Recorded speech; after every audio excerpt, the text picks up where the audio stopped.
तो बलदेव राम जी ने कहा कि भाई कैसे पढ़ाया जाए, गाँव के बच्चों को यहाँ लाया जाए। पहले तो बच्चे लाओ, फिर वो बच्चे यूं यूं आगे पीछे खिसकेंगे, फिर इन बच्चों के साथ उनको मेल बिठाओ, फिर उनके रहने की खाने पीने की व्यवस्था करूं। यहाँ हालांकि बच्चे बड़े बच्चे ले जाते हैं, यूं नहीं कुछ छोटे बच्चे 5 साल के 10 साल के से नहीं, वो पूरे बड़े होने के बाद भी पढ़ाई शुरू होती थी उन दिनों। ये यूं नहीं है कि आज की तरह नर्सरी LKG 1KG ऐसा कुछ नहीं, पूरा बड़ा हो जाता था, पूरा काम कर लेता था अपना। ईंधन बटोर के ले आए, पानी ले आए, सारा रोटी बना ले, सब कर ले, परंतु फिर भी कोई रहने के लिए जगह भी तो नहीं देगा ना गाँव के इन बच्चों को।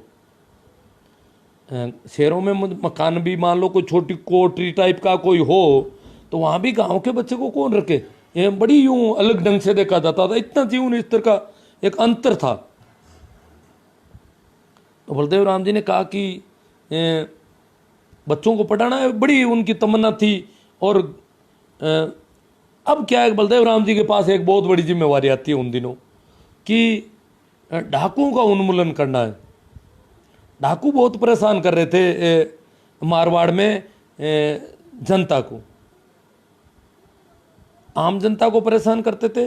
सेठ साहूकारों को बहुत दिक्कत थी, और जोधपुर दरबार भी उनसे खपा थे, उनसे परेशान थे, क्योंकि डाकुओं को जागीरदारों की सेह थी, और जागीरदार छटपटा रहे थे कि जोधपुर दरबार का अंकुश हमारे ऊपर कम हो और हम कुछ ज़्यादा। जनता पर तो वो पूरी तरह से शोषण करते थे, बुरी तरह से कर रहे थे, परंतु वहाँ से दबाव कम चाहते थे। वो कुछ अपने आप को, अपनी स्वतंत्रताएं बढ़ाना चाहते थे, क्योंकि उन दिनों जागीरदारों के कईयों के बेटे पढ़ लिख गए थे। तो पढ़ लिख गए तो उन्होंने बाहर दुनिया देखी और देखा, बाहर तक पढ़े लिखे बच्चे थे उनके। जागीरदारों के बच्चे तो पढ़ सकते थे, हालांकि जो नीची जातियों के बच्चे तो लॉर्ड मेकाले ने जब शिक्षा का सार्वजनिकरण किया इंडिया में, तब स्कूलों में जाना शुरू हुए थे। अन्यथा तो कोई बलदेव राम, छोटू राम या अंबेडकर ये नहीं पढ़ पाते, फूले वगैरह कोई नहीं पढ़ पाते। ये मेकाले की देन है। मेकाले ने शिक्षा का सार्वजनिकरण किया और ये लोग पढ़े, फूले, अंबेडकर, सर छोटू राम और ये लोग बलदेव राम वगैरह, ये लोग पढ़े, जो भी है। अन्यथा तो इनको स्कूल में कौन घुसने देता। बहुत ज़्यादा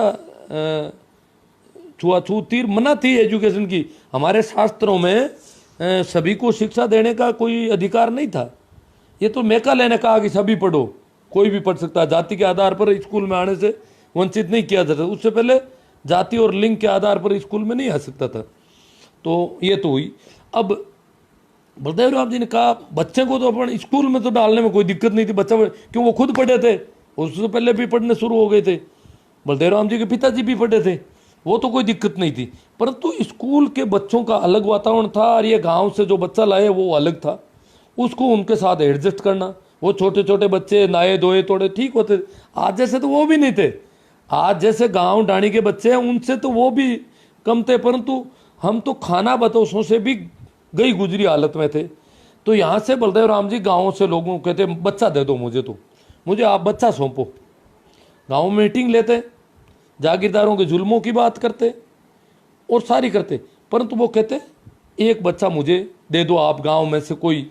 हर एक गांव में करीब करीब हर छोटे बड़े गांव में उन्होंने एक एक दो दो बच्चे वो लेके गए थे पकड़ के, मुझे बच्चा सौंप दो। लोग कहते बच्चे कैसे सौंप, बच्चा तो कमाई का साधन, बच्चा सौंपो। और भले बेल और बेटे को बराबर माना जाता था, क्योंकि खेती का काम था। और बेल का मरना बेटे के मरने से भी खतरनाक। अगर अषाढ़ के महीने में बेल मर जाता किसी का तो खाएंगे क्या। बच्चा तो मर जाता तो बेल से खेती करके अनाज तो पैदा करते और बच्चा हो जाता, कल को बेल मर गया तो इस साल की खेती नहीं कर सकेंगे, जो बड़ी दिक्कत थी। तो बेल की तरह ही बेटा था, और बेटा भी बेल की तरह काम करता था पूरा। एक एक बेटा और एक एक बेटी को खेती में सारे लोग काम करते थे, तब जाके पेट भरता था। ये नहीं कि एक बेटा रहेगा तो भी काम पेट भर जाएगा सबका। सभी लोग काम करते थे, फिर भी पेट कैसे भरता था, वो भी खिचड़ा बना के खाते थे, क्योंकि रोटी बनाए तो अनाज ज़्यादा लगता था, इसलिए खिचड़ा बना के, राबड़ी और खिचड़ा बना बना के खाते थे। इतना सा अनाज बचता था उनके पास, बड़ी मेहनत थी। तो बेटे को कैसे भेजा जाए, तो बड़ी बहुत ज़्यादा काफ़ी मेहनत करने के बाद कभी कोई एक बच्चा सौंपता, तो वो वहाँ जाके जोधपुर शहर में ले जाते उस बच्चे को अपने साथ। वहाँ ले जाकर वहाँ सेठ साहूकारों से उनसे बात करते भाई मैं कोई बच्चा लाया हूँ और इसको पढ़ाना है और ये लावारिस है, इसके माँ बाप नहीं है, अनाथ है बच्चा। वहाँ उनको अनाथ बताते उस बच्चे के संबंध में। यहाँ भी लोग कहते हैं गाँव में नाबालगी में पढ़ियो, लावारिस तो नाम नहीं आता था, नाबालगी में पढ़ियो, इस तरह कहते हैं पुराने। तो वो लावारिस के नाम से उनको बताते और सेठ साहूकार बलदेव राम जी को कुछ पैसा इसलिए दे देते थे, सहायता भी दे देते थे कि डाकुओं का उन्मूलन का काम था और डाकुओं को से सेठ साहूकारों को भी चिंता थी, इसलिए उनको कुछ बजट ऐसा थोड़ा बहुत वो कबाड़ लेते और उन बच्चों को इस प्रकार वो पढ़ाते। ये भी चर्चा है कि बलदेव राम जी की पत्नी ने खुद रोटियां बना के भी कई बच्चों को कई बार खिलाई है। हालांकि बना के क्या वो काम व्यवस्था हो जाती, बाकी तो बच्चे खुद रोटियां बना लेते, बच्चे खुद ईंधन लाते। किसान छात्रावासों की ये भी स्थिति थी कि बच्चे खुद ही ईंधन ला के थे। तो इस प्रकार बच्चों को पकड़ पकड़ के ले जाके उन्होंने पढ़ाना शुरू किया। कितनी बड़ी सोच थी उनकी कि जो इस शेरनी का दूध पिएगा वो दाड़ेगा। तो उस समय उन्होंने बच्चों को पकड़ पकड़ के लेके गई, हर इलाके से बच्चे लेके गई और ले जाके वहाँ पढ़ाया। फिर उन्होंने किसान छात्रावास की व्यवस्था की, रहने की व्यवस्था करो इनकी। छात्रावास क्या करें, छात्रावास में जमीन कहाँ, जमीन तो खैर मिल जाती, कोई दिक्कत नहीं, बिल्डिंग कैसे बनाए, कोई कमरा या जो भी अच्छा बच्चा कच्चा पक्का भी बनाना हो उसके लिए पैसे चाहिए, लेबर चाहिए और चाहिए। लेबर में बच्चे काम भी करते थे, बिल्डिंग निर्माण तक के काम छात्रावासों में।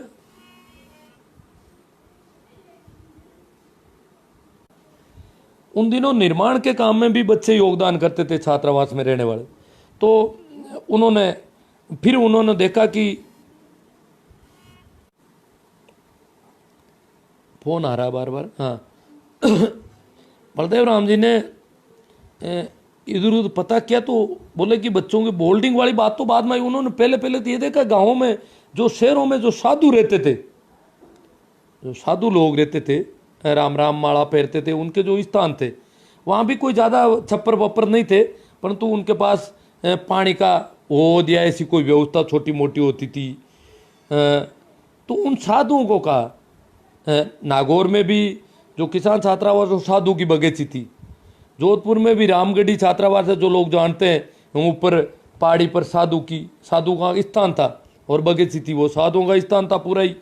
तो वहाँ साधुओं से कहा कि ये बच्चे जो है मैं लाया हूँ और आपका सारा काम करेंगे, लकड़ियाँ बीन के लाएंगे, पानी की जरूरत होगी तो कहीं से भी लेके आ जाएंगे, जो भी चीज़ चाहिएगी, और रोटियां अपनी बना लेंगे और आपको इन बच्चों को रखना है।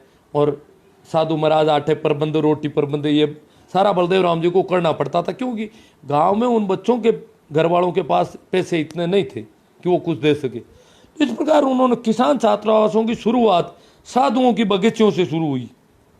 वहाँ साधुओं के पास बच्चे रख दिए।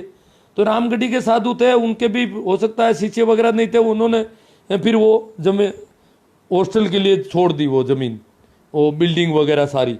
इसी प्रकार नागौर में भी यही हुआ, जो किसान छात्रावास की ज़मीन है वो एक साधु की बगीची थी और साधु ने फिर किसान छात्रावास के लिए ही उसको छोड़ दिया। फिर बाद में बिल्डिंगें और बननी शुरू हुई तो बलदेव राम जी ने सेठ साहूकारों से चंदा लेकर के किसान छात्रावास खड़ी की। किसान छात्रावास, जाट बोर्डिंग हाउस कहते थे इनको उस समय। फिर बलदेव राम जी ने कहा नहीं, जाट बोर्डिंग नहीं है, इनके नाम किसान छात्रावास रखेंगे। हालांकि शुरुआत में जाट बोर्डिंग हाउस नाम था इनका, और जोधपुर के इन जाट बोर्डिंग हाउस को जोधपुर दरबार से भी ग्रांट ले ली थी बलदेव राम जी ने कि ग्रांट दी जाए, बोर्डिंग हाउस में पैसा चाहिए, सहयोग चाहिए, तो दरबार भी सहयोग देते थे और सेठ साहूकारों से लाते थे। इस प्रकार ये हॉस्टल को चलाते थे। फिर बाद में आगे जाकर के बलदेव राम जी ने कहा भाई बच्चे तो सबके पढ़ेंगे। बलदेव राम जी ने कहा भाई सभी लोगों के बच्चे पढ़ने हैं, सभी जातियों पढ़े, तो उनके नाम उन्होंने किसान छात्रावास कर दिए और प्रत्येक बच्चा उसमें पढ़, उन्होंने उसका नाम किसान छात्रावास रख दिया।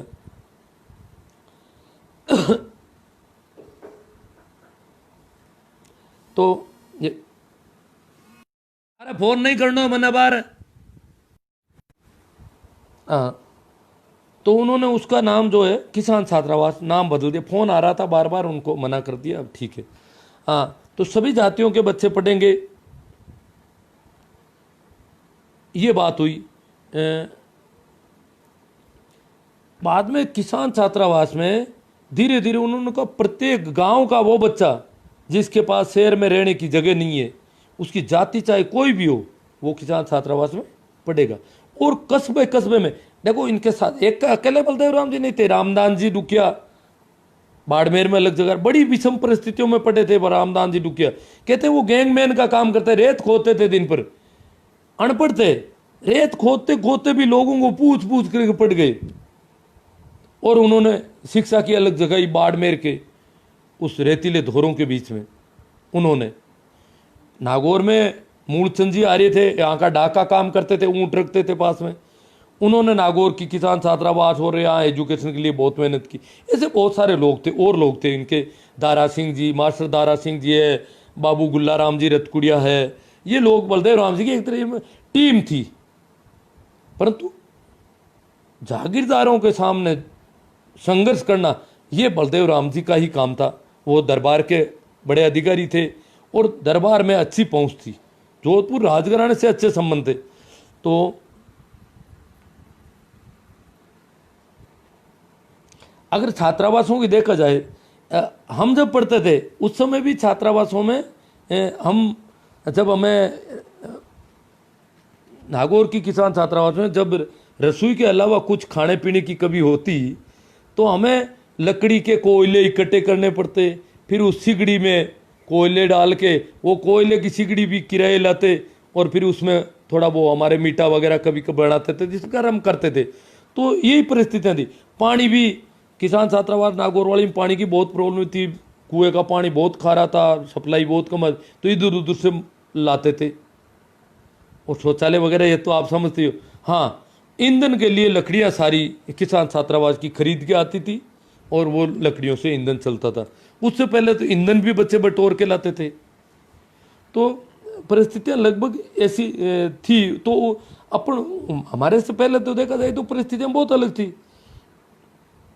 अब अपन बलदेव राम जी के जन जागरण पर थोड़ा विस्तार से बात करेंगे। उन्होंने कैसा जन जागरण किया, गाँव के लोगों को कैसे खड़ा किया, क्योंकि गाँवों के लोगों पर तो गुलामी सामंतों की अलग थी और सामंतों की तरह तरह की लाग बाग लाट और बेगार, तरह तरह की बेगार थी। मर जाता था आदमी तो काम करते करते, खाने को तो मिलता नहीं था, काम ही काम करना बस, इस प्रकार की स्थितियां थी। तो उन स्थितियों में और फिर उनका खौफ, जागीरदारों से लोग डरते थे। अन्नदाता बाब जी, अन्नदाता जो हुक्म सामने नहीं देख पाते, उनकी जूती के सामने नहीं देख पाते थे, यूं रखने गर्दन रखनी पड़ती थी। अब चाहे वो कुछ भी करो, कैसी भी मार पड़ो, कुछ भी करो, चूं करने की जरूरत नहीं थी कहीं पर भी। इतना जुल्म था, इतना अत्याचार था, इतना डर था, इतना खौफ था, लोग बहुत डरे हुए। अब इन डरे हुए लोगों को जागीरदारों के खिलाफ बात कहना कितनी मुश्किल मामला था। तो बलदेव राम जी के पास उस समय जिम्मेदारी आई डाकुओं का उन्मूलन करना है दरबार की तरफ से। तो वो गाड़ी लेकर के पूरे मारवाड़ में घूमते और जन जागरण का काम करते, डाकुओं का उन्मूलन भी करना और जन जागरण। तो डाकुओं का उन्मूलन करे तो जागीरदार नाराज, क्योंकि जागीरदारों को डाकुओं की सेहत थी, उनका गठजोड़ था। डाकुओं के गांवों में लोग निशाने पर थे। जो लोग बलदेव राम जी के जन जागरण से प्रभावित थे किसानों में, वो डाकुओं के टारगेट में थे। हमारे इलाके में सब नाम थे पता, जैसे आसोब में पांचाराम जी भाकल, भाई भाकरोद में थे भाई क्या नाम है, हीरा राम जी चौधरी, इसी प्रकार हरसोड़ा में हरदीन राम जी सेंगवा, यूँ अलग अलग कई लोग जो थे वो उनके टारगेट थे। और डाकू उनको मारने के लिए, अरे इन सब लोगों पर गोलियां चलाई गई और कई बार ये बच गए या कैसा हुआ, प्रयास हुए थे इन पे। तो ये इस प्रकार उनका काम था। वो जागीरदारों की सेवा, जागीरदार कहते थे कि ये काम करो आप, तो जागीरदारों को उनकी सेहत थी। और ग्रामीण सेठ साहूकार जो थे वो डाकुओं से डरे हुए थे, इसलिए वो बलदेव राम जी को इसके लिए मदद देने के तैयार होते थे कि भाई किसानों के बच्चों को आप पढ़ा रहे हो, तो वो देते थे।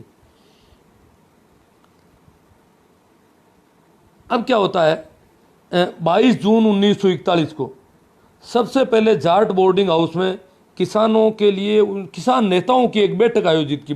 हालांकि उससे पहले 1925 में सबसे पहले तो अगर देखा जाए 1925 में मास्टर दारा सिंह, रामदास जी डुकिया, बाबू गुल्लाराम जी, मूलचंद जी आर्य, ये सारे लोग पुष्कर में 25 या 27 में इकट्ठे हुए थे किसानों के बच्चों को पढ़ाने और इन सारी बातों पर मीटिंग की थी इन्होंने, और वहां से निर्णय लिया गया था कि ये काम हमें करने हैं। परंतु विधिवत रूप से संगठन की स्थापना करने के लिए 22 जून 1941 को जाट बोर्डिंग हाउस जोधपुर में किसान नेताओं की एक बैठक हुई और उसमें तय किया गया कि किसानों का कोई संगठन बनाया जाए पूरे मारवाड़ में, क्योंकि उस समय संगठन बन रहे थे जो आज़ादी के अलग में अलग अलग संगठन थे, तो किसानों का संगठन बने अपना जो हमारी विचारधारा के हिसाब से। तो 27 जून 1941 को उसी साल 22 जून को ये इकट्ठे हुए थे किसान बोर्डिंग हाउस में। उसके 5 दिन बाद 27 जून को मारवाड़ किसान सभा की स्थापना जोधपुर की सुमेर स्कूल में की गई। जोधपुर की जो सुमेर स्कूल है, जो माड़ी समाज के लोग चलाते थे स्कूल, ऐसी स्कूल थी, तो वहाँ पर वो मारवाड़ किसान सभा की स्थापना हुई और उसके अध्यक्ष बने मंगल सिंह जी कछावा और मंत्री बाल किशन जी। तो इस प्रकार से ये पहला अधिवेशन हुआ मारवाड़ किसान सभा का, स्थापना का अधिवेशन। उसके 2 साल बाद बलदेव राम जी ने मिर्जा ने कहा कि मारवाड़ किसान सभा को और मजबूत बनाना है, जन जन तक पहुंचाना है, तो पूरे मारवाड़ के लोगों को निमंत्रण दिया, समाचार किया कि अप्रैल की 25-26 तारीख को हम किसान सम्मेलन करेंगे बहुत बड़ा जोधपुर में। पूरे मारवाड़ में ये समाचार जितना जैसा कर सकते थे, उनके उस जमाने के जो उनके साधन थे उससे उन्होंने आदमी टू आदमी व्यवस्था थी कि इस गांव तक ये कहेगा, वहाँ वो आदमी पैदल जाके उस गांव में ये बात कहेगा, जहाँ भी बलदेव राम जी जाते वो बताते थे 20-25 गांव है आस पड़ोस के, तो आपके गांवों के लोग जाएंगे, उनसे आगे वो जाएंगे, सभी गांवों में इसका समाचार होगा कि अमुक तारीख को किसानों का सम्मेलन है जोधपुर में। तो लोग पैदल गए यहाँ से गाँवों से। जोधपुर में 25-26 अप्रैल को सर छोटू राम को बुलाया गया पंजाब से। उससे पहले भी सर छोटू राम जी सीकर में मीटिंग ले चुके थे, तो सर छोटू राम आए। जोधपुर दरबार को भी बलदेव राम जी ने कहा आपको हमारे किसानों की किसान सभा की मीटिंग है और आपको उसमें चलना चाहिए, तो दरबार भी राजी हो गए कि मैं भी चलूँगा। तो ये एक सम्मेलन था, बहुत बड़ा अधिवेशन था। पुराने जो लोगों ने, जिन लोगों से मैंने इसके बाबत जो बहुत भी जानकारी मुझे मिली वो बताता हूँ। वो कहते थे कि उस समय कहते हैं कि जोधपुर में पीने को पानी नहीं मिला, इतनी भीड़ इकट्ठी हो गई। वो उस समय के आकलन था उनका, वो इतनी बड़ी भीड़ उन्होंने पहली बार देखी थी। पैदल लोग बाड़मेर से, नागौर से और पाली, सिरोही, जालोर, जैसलमेर, सब तरफ से पैदल पूरे मारवाड़ स्टेट के लोग पैदल गए वहां पर, और इधर इतनी भीड़ वहां कहते हैं कि इकट्ठी हो गई कि पीने को पानी और बूंगड़े खाने को नहीं मिले, ये हालत हो गई। भीड़ ज़्यादा थी और व्यवस्थाएं कम पड़ गई। तो वहां पर लोगों ने जब पहली बार ऐसा देखा, दरबार बाप जी के दर्शन हुए। दरबार बाप जी का नाम सुना था, गांव का ठाकुर भी बहुत बड़ा बाप जी था। बाप जी यानी पापा कहते थे इनको, पिता की तरह मानते थे, मानना ही पड़ता था, क्या मजबूरी थी। तो दरबार बाप जी के दर्शन होंगे ये तो उनको कल्पना में भी नहीं था। ये मीटिंग थी किसानों की, और बलदेव राम जी ने कहा सबको इकट्ठा होना आपको, और इस प्रकार हम कुछ करेंगे, और जो जागीरदार जुल्म कर रहे हैं इनसे छुटकारा दिलवाने की कोशिश करेंगे, और दरबार हमारे पक्ष में है। दरबार चाहते हैं कि मेरे किसानों को कुछ हक मिले, और मेरे जागीरदार जो किसानों को परेशान कर रहे हैं, क्योंकि मेरे कमाऊ पूत किसान है और जागीरदार इनको परेशान कर रहे हैं, इसलिए अब आप लोग चलो और हम दरबार साहब को जागीरदारों की तरफ से जो भी समस्याएं हैं वो सारी उनको सुनाएंगे। ये एक सम्मेलन था इस प्रकार का। तो वहाँ पर लोगों ने, जब कहते हैं कि जो लोग थे उन्होंने देखा कि जोधपुर दरबार बैठे और उनकी बराबर कुर्सियों पर एक तरफ सर छोटू राम बैठे रहे, एक तरफ बलदेव राम मिर्जा बैठे, बराबर की कुर्सियों पर जाट के बेटों को देखा तो लोगों का गला रुंध आया कि हो क्या रहा है। ये जाट के बेटे दरबार बाप जी के बराबर बैठ गए।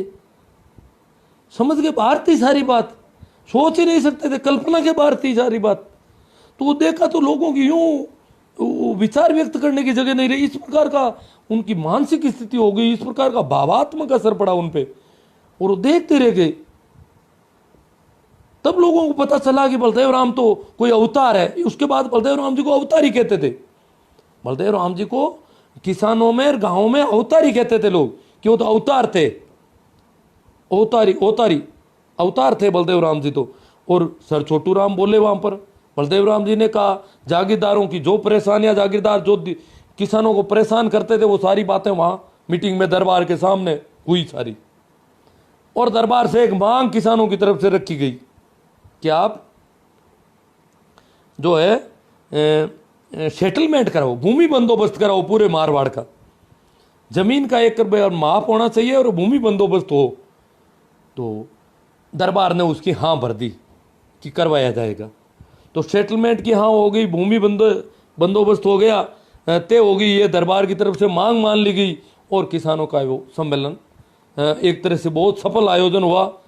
और सर छोटू राम ने अपने तरीके से बताया, क्योंकि वहाँ जागीरदारी जुल्म नहीं थे जहाँ छोटू राम थे, यहाँ जागीरदारों से लड़ना था, एक ही टारगेट था, शिक्षा जागीरदारों से लड़ना। सामान्य राजपूत से कोई लड़ाई नहीं थी। बलदेव राम जी की किसान छात्रावासों में राजपूतों के बच्चे रहते थे। गांवों के जो राजपूत थे, कृषक राजपूत, खेती करने वाले, उनसे कोई दिक्कत नहीं थी। जागीरदार परेशान करते थे, तो जागीरदारों से बलदेव राम जी की सीधी लड़ाई थी। वो एक संघर्ष था अधिकारों का, हक का। लड़ाई भी क्या, उस हक अधिकार के लिए वो संघर्ष था। तो सर छोटू राम जी किसी और संघर्ष को जानते थे। उन्होंने कहा कि वहां क्या संघर्ष दूसरे थे, मंडी और फंडी के संघर्ष थे, ये नहीं था जागीरदारों वाला। मंडी जो दुकानदार था वो बदमाशी करता था। लोग तो रुपयों को जानते नहीं, रुपयों की गिनती जानते नहीं, माप तोल को जानते नहीं। वो यूं कोई सा भी पत्थर ला के रख देता, कहता ये इतने किलो है, इतने शेर है। खरीदना होता तब दूसरे पत्थर ला के रखता, बेचना होता तब दूसरे पत्थर। लेऊ और देऊ बाट, लेने के बाट अलग, देने के बाट अलग। लिखा पढ़ी में कुछ भी लिख दिया, कहते हैं खोपरा देता तो खोपा लिख दिया, खोपा या न बेल, तो बेल के पैसे चुकाने पड़ते। और जो लिखा है वो नहीं काटता तो भी पैसे लागू रहते। गाँव के लोगों को तो खेती काम से ही फुर्सत नहीं। वो कहते हैं था जानो साहूकार नशा है, और साहूकार का मतलब है बिल्कुल ईमानदार आदमी। एक रत्ती भर भी कोई मिलावट, चोरी, बेवकूफ, बेईमानी नहीं करने वाला व्यक्ति, तो वो जो भी कहता वो मान लेता। उसके पास लिखे होते थे और वो बताता, और उस हिसाब से वो किसान उनके कर्ज तले दबते जा रहे थे। मंडी में किसान का अनाज रेत के भाव ले लिया जाता था, रेत के भाव तोला जाता था। तो ये परेशानी सर छोटू राम वहां की परेशानी बताते थे। एक फंडी होते थे पाखंडी, कर्मकांड, अंधविश्वास और धर्म, मंदिर, मस्जिद, ये इनके नाम से जो नाटक करते थे, लोगों को ठगते थे, वो फंडी थे। मंडी और फंडी दो वहाँ की प्रॉब्लम थी। और यहाँ ये वो प्रॉब्लम इतनी छोटी थी कि जागीरदारों की प्रॉब्लम बहुत बड़ी थी, इसलिए वो प्रॉब्लम कम मानी जाती थी। तो ये तीन प्रॉब्लम, तीन तरह के लोगों की तरफ से, इन समस्याओं पर सारी चर्चा हुई। ये हुआ, वो हुआ, और भूमि बंदोबस्त का तय हुआ। भूमि बंदोबस्त का तय हुआ तो दरबारों के आग लग गई एकदम से, नहीं जागीरदारों के, कि दरबार ने गलत मान ली। तो उन्होंने कहा भूमि बंदोबस्त होने नहीं देंगे। अब छोटे मोटे जागीरदार तो बोल नहीं सकते। जो बड़े ठिकाने थे, जैसे अहुआ है, पीलवा है, आसोप है, गुलर है, ऐसे कई ठिकाने थे जिनके जागीरदार दरबार से कई बार खुन उठ सकते थे। अपनी सेना की काफ़ी मजबूती थी, वो दरबार को आंख दिखाने वाले लोग थे। और उनमें एक घराना हमारे पड़ोस का ख्यूसर भी था। हालांकि इनके दरबार से सीधे रिलेशन थे, कोई रिश्तेदारी थी, फिर भी ये भी नाराज हो गए। कहते हैं ख्यूसर में भी भूमि बंदोबस्त की जो झंडियाँ ला करके रोपी गई, जो बंदोबस्त के आदमी थे, कर्मचारी थे सेटलमेंट के, उन्होंने झंडियाँ लगाई तो यहाँ के जागीरदार के कणवारियों ने जाकर के उखड़वा दी, बंदोबस्त होने नहीं दिया। बड़े बड़े जागीरदारों, छोटे जागीरदार थे, चारण जागीरदार या इस प्रकार जो राजपूतों में जो छोटे जागीरदार थे, वहाँ पर भूमि बंदोबस्त का काम चल रहा था। परंतु और कुछ बड़े ठिकाने, जैसे हमारा गांव राष्ट्र जागीर में था, वो बहुत बड़ा जागीरदार घराना था, परंतु वो उनका जोधपुर दरबार से रिलेशन ठीक था, तो उन्होंने इसका विरोध नहीं किया। तो उसी का थोड़ा सा और ले लेता हूँ कि एजुकेशन के मामले में खिंवसर के जागीरदार बहुत क्रूर और अत्याचारी बताते थे। और उस समय खिंवसर में एक तो नारवा गांव था खिंवसर के अंडर में, वहाँ के श्री राम जी सो थे, बिल्कुल अनपढ़ आदमी, परंतु उनको पता चल गया कि बात जो DIG साहब कह रहे हैं, हालांकि बात तो कईयों को पता चल गई, पर वो कह रहे मर जाएंगे पर करते रहेंगे। और आज़ादी का एक तरह से जागीरदारों का सामना शुरू कर दिया, सीधा सीधा सीधा सामना। क्या करेंगे, जान ही तो लेंगे। बाकी लोगों को भी पता था बलदेव राम जी कहते हैं वो बातें सही, परंतु सामने कौन आए, सामने आने की बलदेव राम जी की मीटिंग में भाषण सुनने नहीं जा सकते थे, डरते थे। भाषण सुनते थे तो जागीरदार वापस उनकी पेशी पड़ती थी, बुलावा जाता था कि फला आदमी बलदेव राम जी का भाषण सुनने गया था, गांव में मीटिंग हुई। हालांकि देखो गांव की मीटिंगों की क्या हालत है ना, एक दो बातें पहले छूट गई। पहले तो जोधपुर की जो मीटिंग हुई उसके संबंध में गाँव में जो चर्चा हुई वो मुझे बताई गई, जो पुराने आदमियों ने बताई वो बताता हूँ।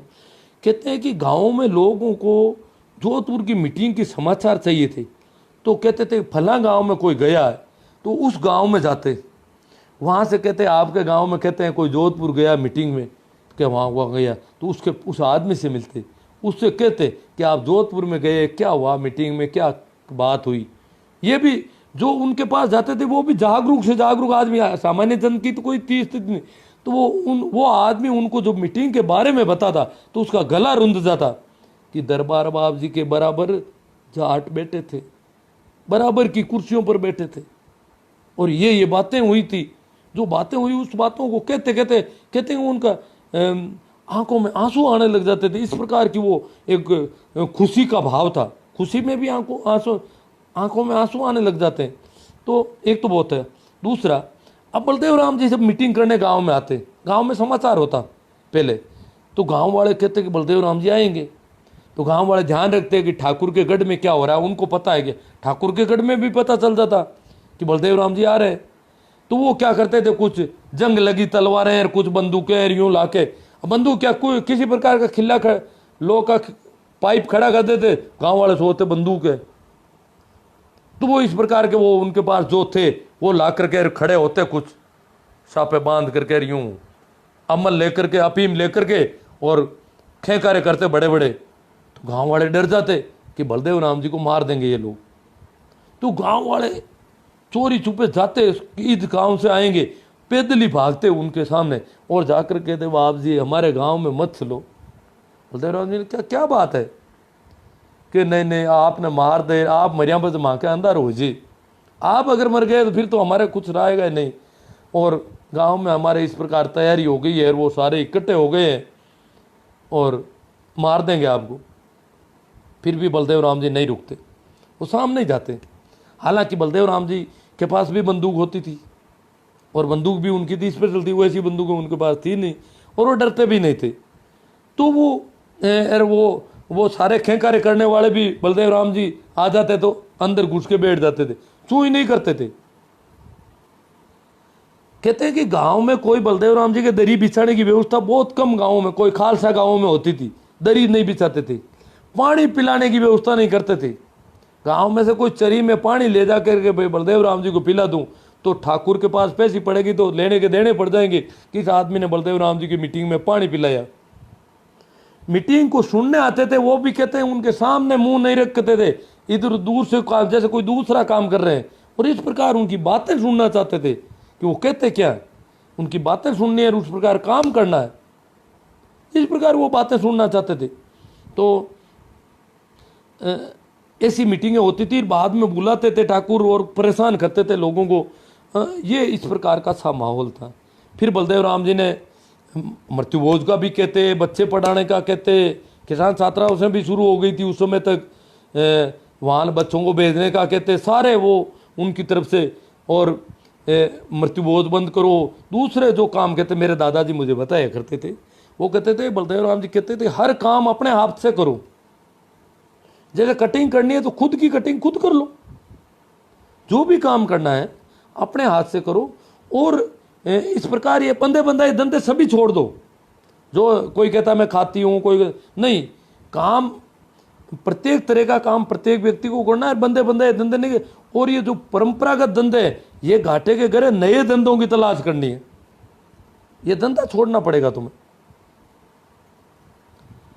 और हाथ से काम करो। और किसी भी प्रकार का काम हल्का और भारी नहीं होता है, ये नहीं है नीची जाति रो। उन्होंने कहा मुझे बताओ मरा हुआ जानवर, मैं डाल के बताता हूं आपको। तो मेरे दादाजी कहते थे, बलदेव राम जी इस प्रकार के देते थे कि मरे हुए जानवर को मैं डाल दूंगा, पर लोग उनको बताते नहीं थे। मरा हुआ होता गांव में जानवर तो भी उनको नहीं बताते थे कि बलदेव राम जी हाथ लगा देंगे उसके, इतने लोग यूँ। और क्योंकि उन्होंने तो बिना किसी जाति पाति के सभी को, किसान छात्र और सभी का, मतलब पूरे ग्रामीण क्षेत्र का वो चाहते थे कि शिक्षा फैले और ये लोग नए धंधे करें। तो इस प्रकार का उनका आंदोलन था। इसके संबंध में और जो बातें मैंने एक दो सी सुनी, जैसे इसी संबंध में भाई कहते थे, जीवन राम जी जाजड़ा से मेरी मुलाकात हुई शिणोद में, कुछ साल 2 साल अभी और मिल के आया उनसे। तो वो कहते थे कि मैं बिल्कुल छोटा था उस समय, अब तो वो बुजुर्ग है। वो कहते मैं छोटा था, परंतु मैंने बलदेव राम जी का भाषण सुना, हड़ तो चलाना लग गया था, परंतु उससे सुना तो मैंने घर में आकर के लड़ाई करनी शुरू कर दी कि मैं तो पढ़ूंगा।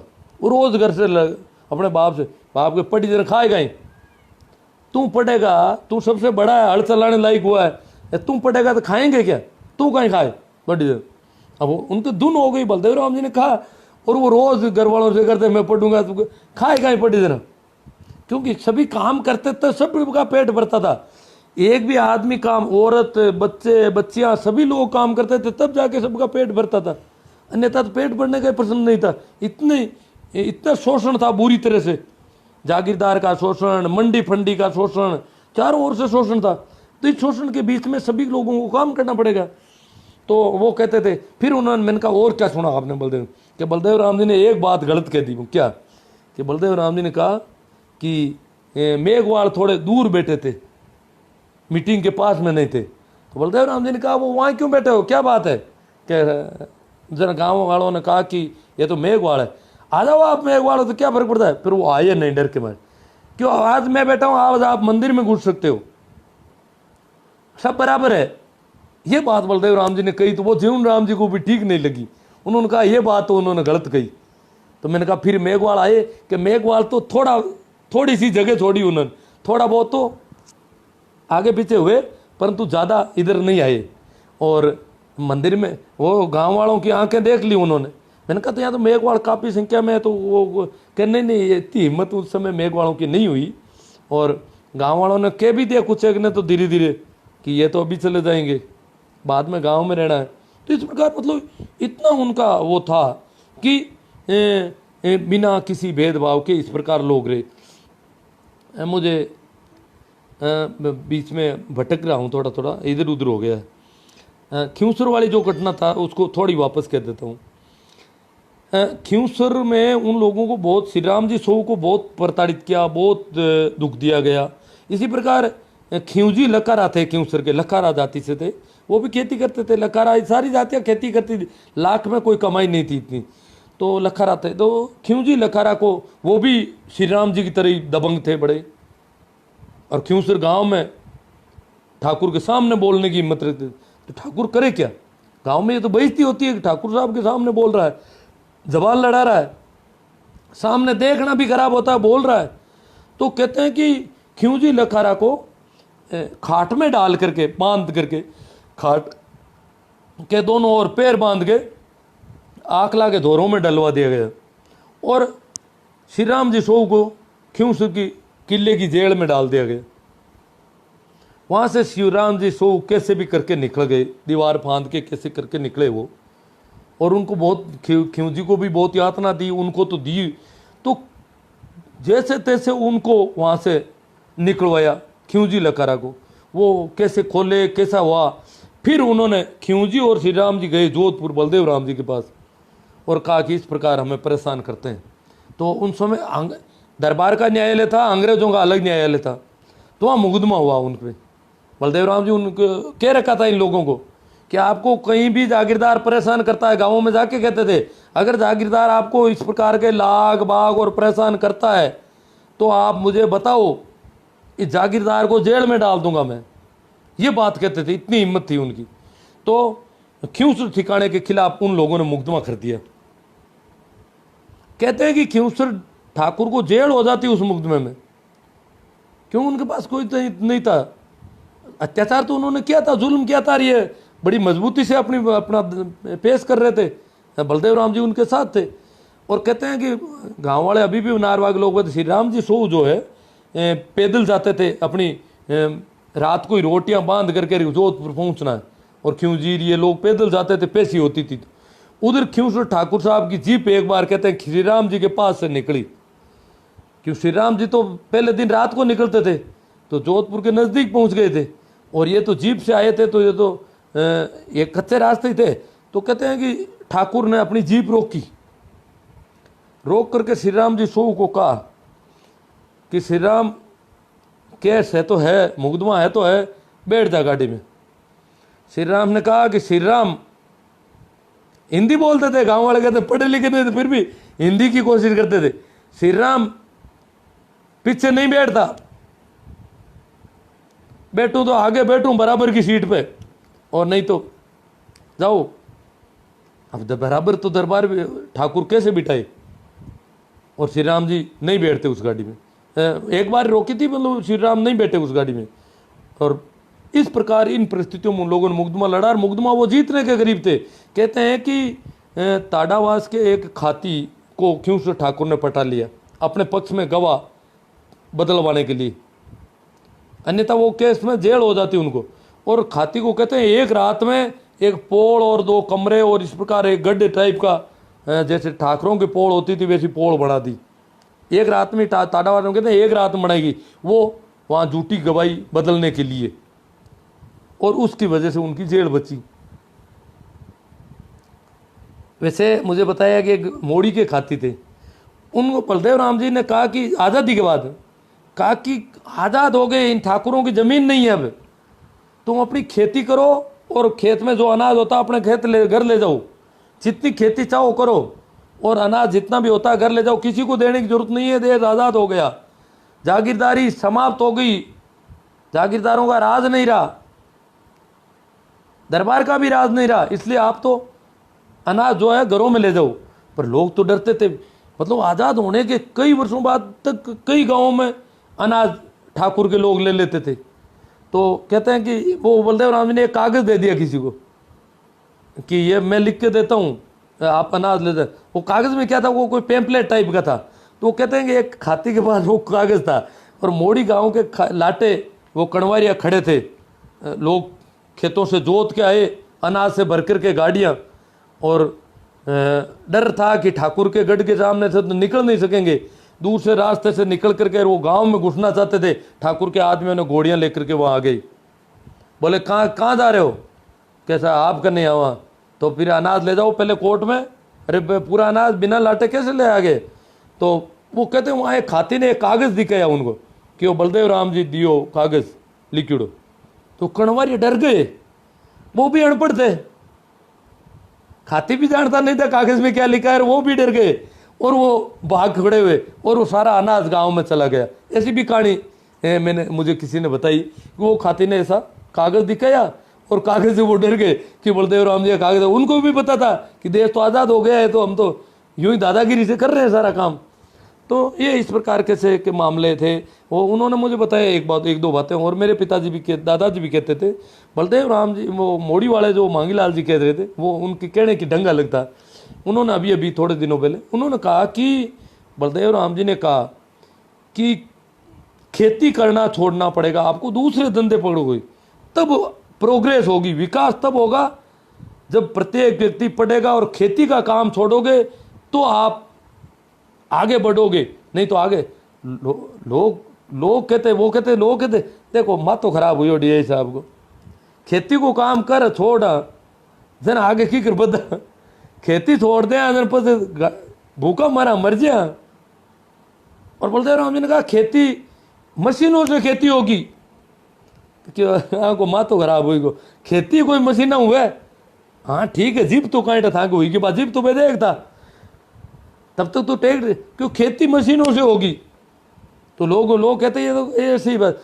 जैसे हमारे पड़ोस में बलदेव राम जी का ससुराल है, मेरे बिल्कुल पड़ोस के गांव में, डेरू गांव में बलदेव राम जी का ससुराल था। और डेरू जब भी हम जाते हैं, मैं तो साइकिल से भी पैदल भी जाता था, तो बीच में हमारे दोनों गांवों के बीच में बलदेव राम जी ने एक प्याऊ बनाई थी। उस जमाने में बलदेव राम जी की पत्नी ने बनाई थी, ऐसा बताते हैं।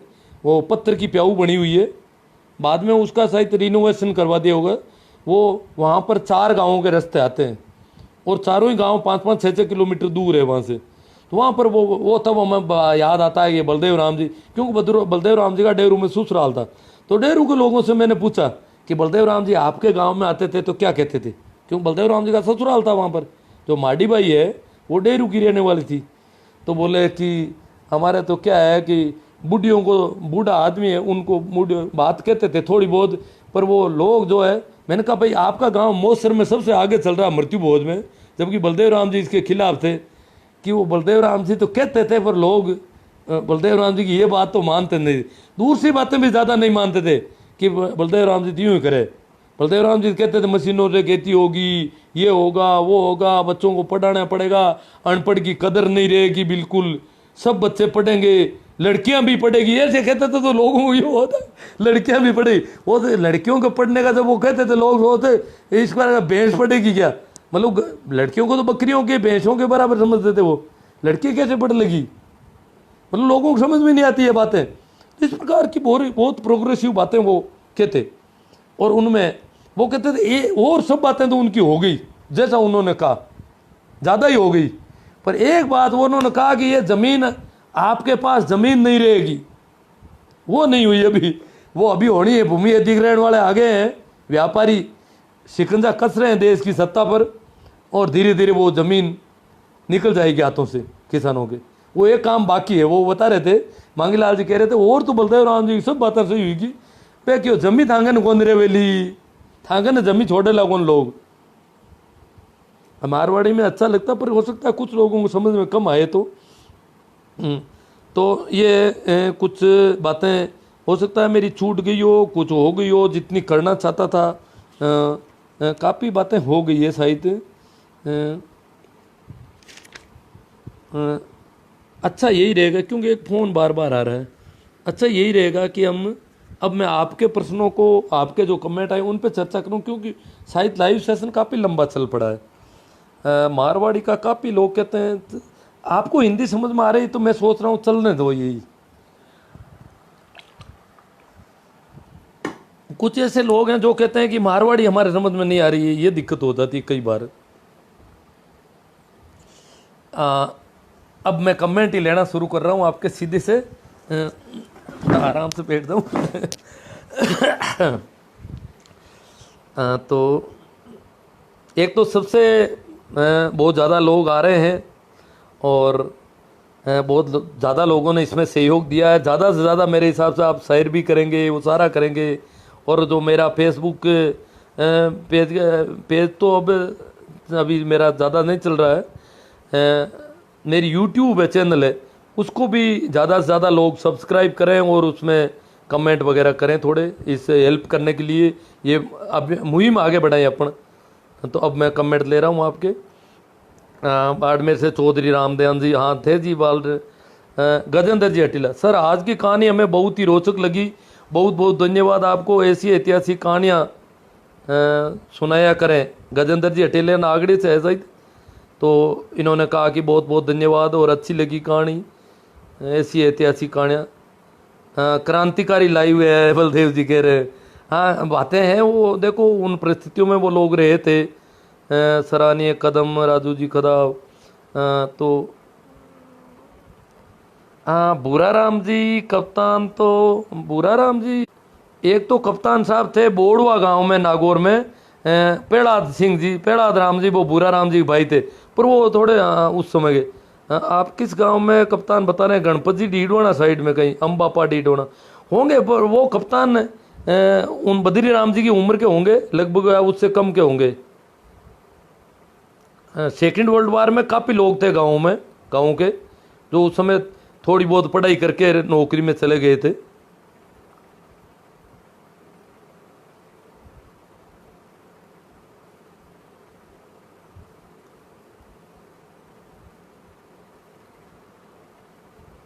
कमेंट कोई नेमी जी सोमड़वाल, आज किसानों के बच्चे कांवड़िया बनकर घूम रहे हैं, इनको पढ़ाई से कोई मतलब नहीं है।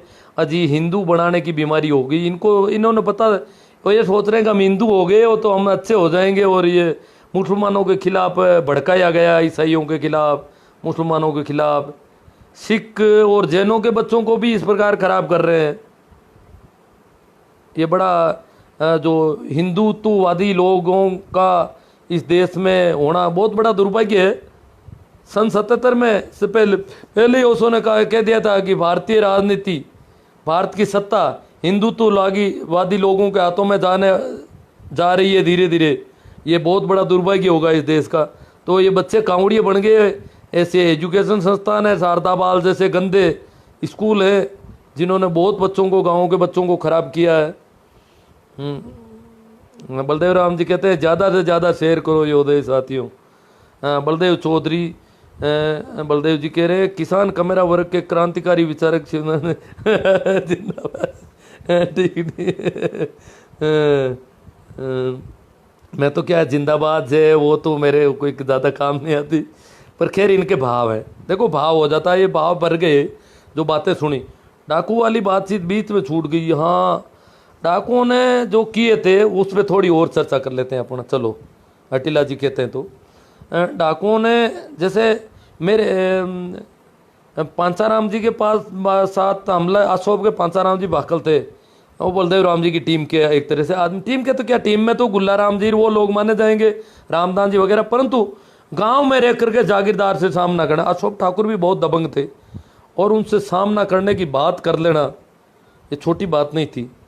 तो इस प्रकार के लोग थे। तो कहते हैं कि उनको मारने के प्रयास हुए कई बार, एक दो बार गोलियां भी इधर उधर चली। हमारे हीरा राम जी को तो आज़ादी के बाद में गोलियां चली और गोलियां लगी, परंतु फिर भी वो उसके काफ़ी बाद में मरे। हीरा राम जी चौधरी जो मेरे गांव के थे, उनका वो बड़े दबंग आदमी थे सब। कहते हैं कि शंकुवास ठाकुर ठिकाना भी बहुत बड़ा था पुराने ज़माने में। तो कहते हैं कि शंकुवास का ठाकुर जोधपुर दरबार का होम मिनिस्टर होता था, गृह मंत्री शंकुवास का ठाकुर होता था। तो शंकुवास का ठिकाना भी काफ़ी बड़ा था। तो वहाँ पे उन्होंने एक कोई पंचायती के लिए मीटिंग बुलाई, 4 चौधरियों को बुलाया कि इलाके के 4 प्रमुख चौधरियों को, जाटों को बुलाया जाए। तो उसमें हीरा राम जी कहते हैं साइकिल लेकर के वहाँ गए थे। तो उस समय हीरा राम जी के पास साइकिल थी, जागीरदारी के ज़माने में भी।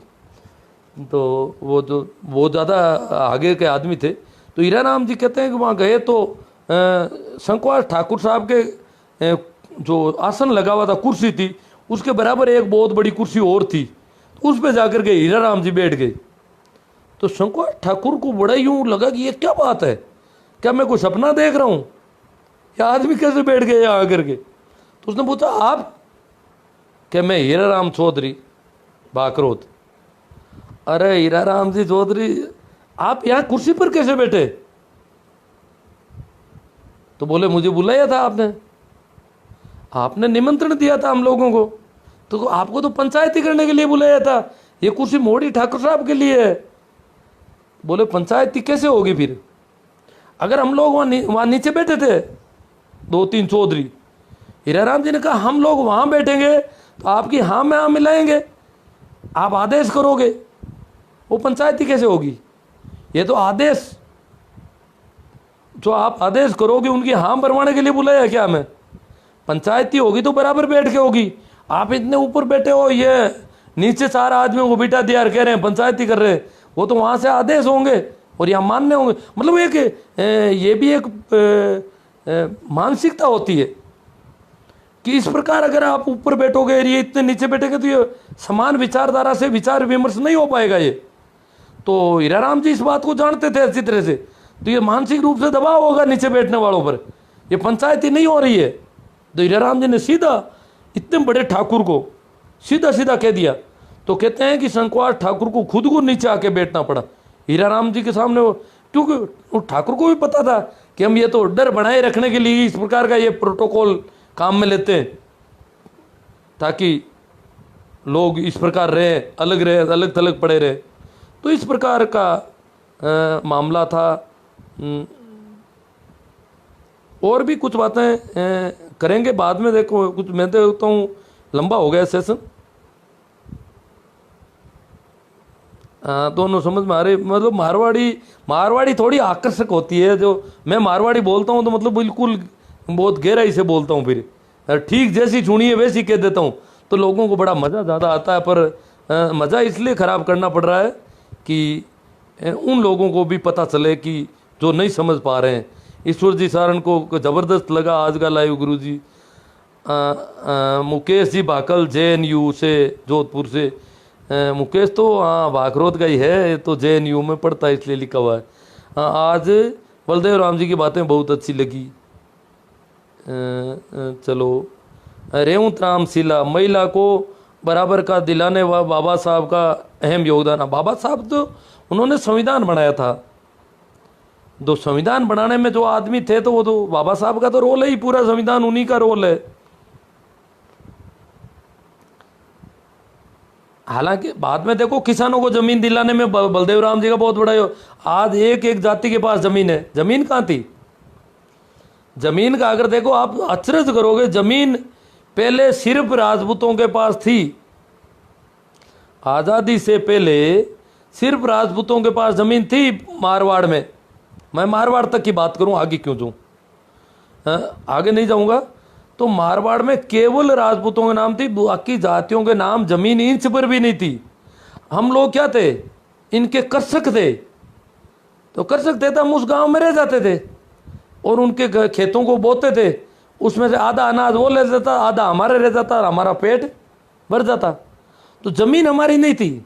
और कहते हैं कि गांव में कोई जाट या दूसरी जाति का आदमी मकान बनाने की बात करता, थोड़ी से पक्का पत्थर ला करके मिट्टी से थोड़ा पत्थर खड़े करता, तो कणवारिया वगैरह पूछते कि इनके पेड़ा है गए नीचे, इसके टाई पहिए हैं क्या नीचे?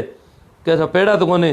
तो यहाँ तुम्हारा कोई पक्का पट्टा है क्या? तू यहाँ मकान बना रहा है, यहाँ रहने कौन देगा? कल जागीरदार निकाल देगा तो निकलना पड़ेगा, क्योंकि वो तो उनकी कृपा पर ही उस गांव में रहते थे। जागीरदार की इच्छा के बिना गांव में एक दिन भी कोई आदमी रह नहीं सकता था, क्योंकि सारा गांव उसके पट्टे में था, सारा गांव उसकी जागीर था, उसकी जमीन थी पूरी, वो मालिक था, भूस्वामी था उस जमीन का। बाकी गांव के लोगों के पास 1 इंच भी जमीन थी। हाँ, राजपूतों के पास जमीन थी।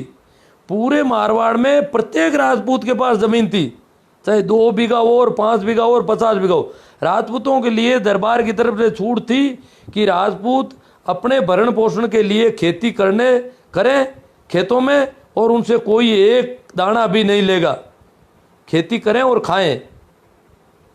तो राजपूतों के लिए अलग जमीन थी, परंतु बाकी किसी जाति के लोगों को अलग जमीन नहीं थी। हाँ, जागीरदार 90% से ज़्यादा राजपूत थे। 90 से क्या थे, 95% से ज़्यादा राजपूत थे। और बाकी के जो 5% थे उसमें चारण थे, काफ़ी राजपुरोहित थे, ब्राह्मण थे। ये 3 जातियाँ और जागीरदार थी। ब्राह्मणों को भी छोटे मोटे गांव दिए जाते थे। चारणों को काफ़ी जागीरें थी, राजपुरोहितों के पास भी कुछ जागीरें थी और कुछ गांव थे। जाटों के पास मेरी दृष्टि में, बहुत ज़्यादा लोग सुन रहे हो, आप पता होगा, सिर्फ 2 ही जागीरें थी, कुचेरा के मिर्दा और भाखरोद के मिर्दा। कुचेरा के मिर्दा के पास मिर्जास गांव था और भाखरोद वालों के पास डूडीबास गांव। ये भू मालिक थे। जाट केवल 2 ही जाट थे जो इनके पास जमीन थी खुद की, बाकी किसी जाट के पास जमीन नहीं थी। और कोई मिर्दा हो जाटों में कहीं हो तो मैंने सुना नहीं, बाड़मेर में या नागौर में, कहीं पूरे मारवाड़ में नहीं सुना। ये 2 ही जाटों के घर है, जो वो तो राड़ गोत्र के जाट थे और भाखरोद वाले भाकल हैं। ये इनकी गोत्र अलग है, मिर्दा कोई गोत्र नहीं है। ये इन लोगों के पास जागीर थी जमीन। भाखरोद में जागीरदार के अलावा दूसरे मिर्दा के पास भी एक ज़मीन थी, उसका नाम, उसको क्या कहते थे, भोम। जैसे राजपूतों को ज़मीन मिलती थी ना, वैसे मिर्दा को भी ज़मीन मिली हुई थी थोड़ी बहुत यहाँ पे, छुट भाइयों के हिसाब से, छोटे भाइयों को।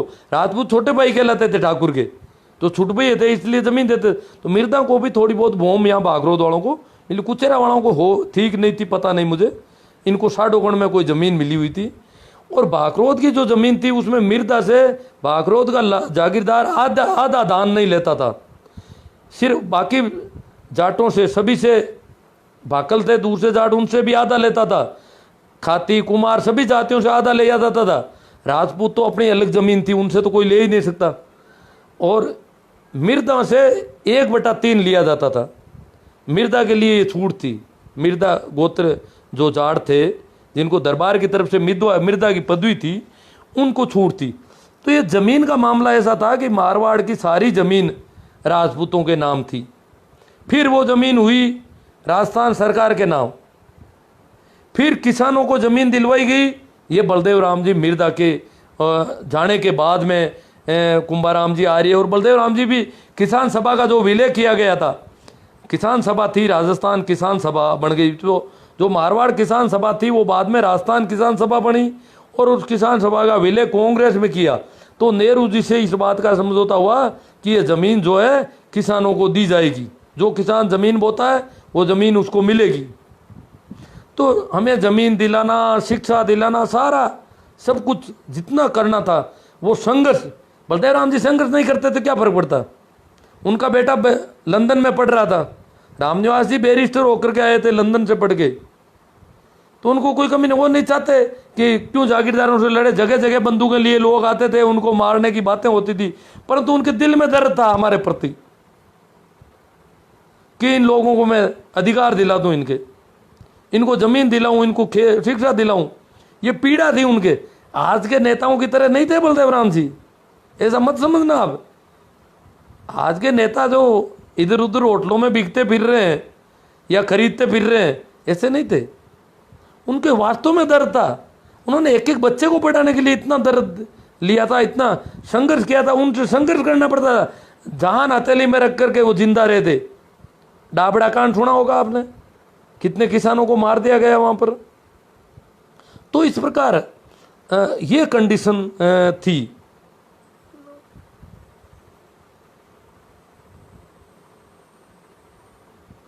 लाख रुपए की जाटनी खेत कमाने जाए, 1 रुपये की मेला बेटी खावे, ऐसी ऐसी बातें कर समझा।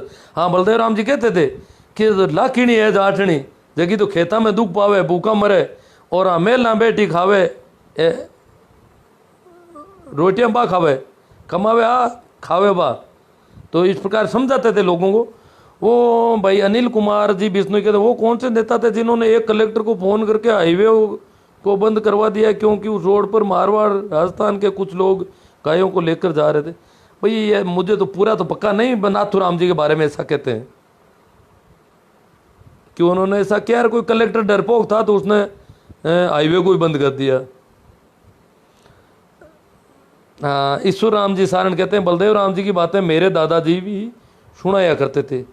तो इनके दादाजी तो माने हुए सरपंच थे उस इलाके के, वो काफ़ी समझदार आदमी थे, ज़्यादा जानकारियाँ थे उनके पास काफ़ी, यहाँ इस इलाके के समझदार लोगों में थे। अमरा राम जी सरपंच। कैलाश जी ताड़ा खाते गांव, आपकी बात अच्छी लगी। कैलाश ताड़ा तहसील खाते गांव, जिला देवास मध्य प्रदेश।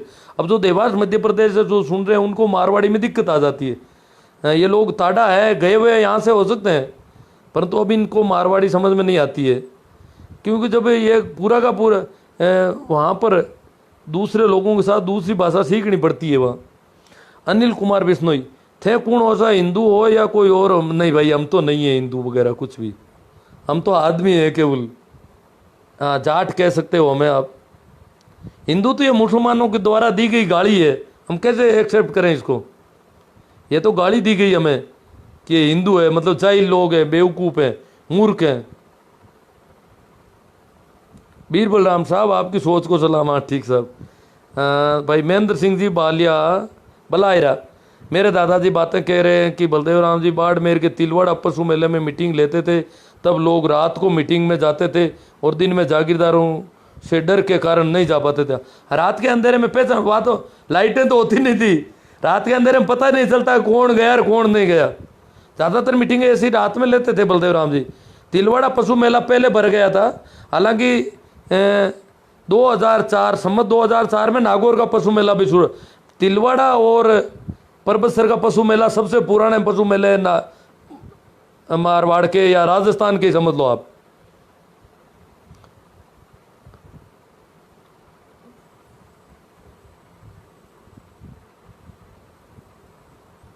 भाई बाल किशन जी जा जरा जेल से, आप जैसे कम ही मिलेंगे जो इतनी ज्ञान की बातें बताने के लिए।